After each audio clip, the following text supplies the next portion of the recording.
Welcome to AllGen's Money Minute. So today we want to talk about the top 5 mistakes that keep people from reaching financial freedom.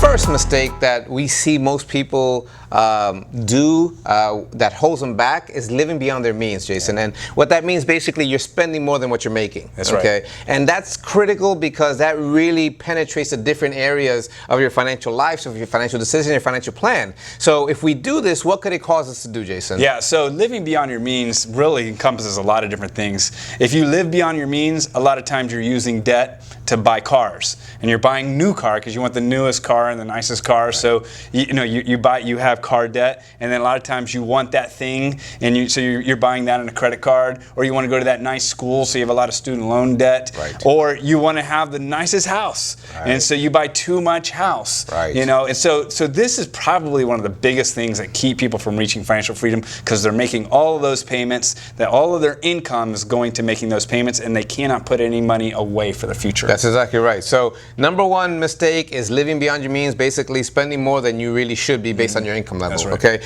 The second mistake is, whether it's conscious, unconscious, or behavioral, however you want to call it, is procrastination. Oh my goodness, and I'm a procrastinator.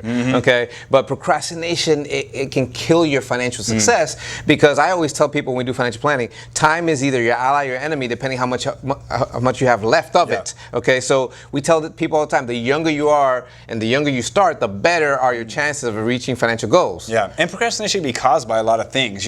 Fear can cause procrastination. True. People think, oh, I'll never retire, so I just won't start. I'll never get there. Whatever the reason is, just start. Just start with something. That's right. And some people, get the what we call the ostrich syndrome, where they don't really want to talk about money, so they stick their head in the ground, and don't ever talk about it. And that's the worst thing you can do, leading you to lose time, procrastinate, etc. So those are 2. The third one we want to talk about is bad investments, and we're going to have a whole separate video on investments. But bad investments, we see people that come to our office all the time, and they bought this, And I understand, we get hit with all these messages. You need an IRA, you need a Roth, you need an insurance policy, you need an annuity, all this type, and all this information, you don't know what to do, and sometimes you get it all, you know. Or the other problem is, you don't do any of it, and you just keep your money in cash. That's right. And so you could have this money growing for you, but you've been, for 10 years, just had a money market or CDs that are hardly making anything. That's right. Or the last thing, and we're going to talk about the investment video, is, the fad investing. Oh my goodness, here's the hottest thing, which is,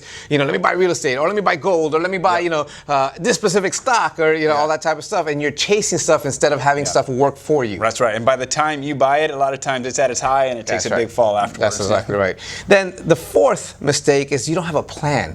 It's really interesting. Whenever you navigate or you travel somewhere, you need to have some directions, right? Now we have GPS.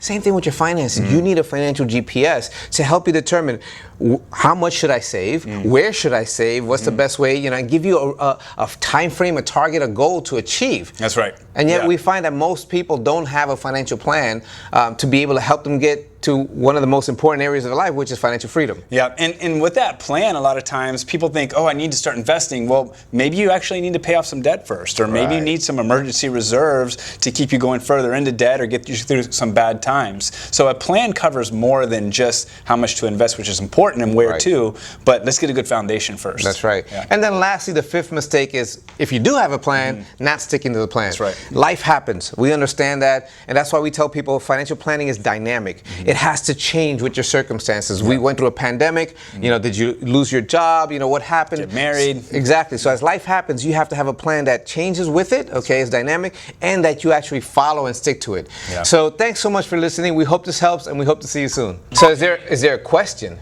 Yeah. You need this? Well, not really. What do you need to make sure you maximize your return, so we can build the Taj Mahal and eat into those returns.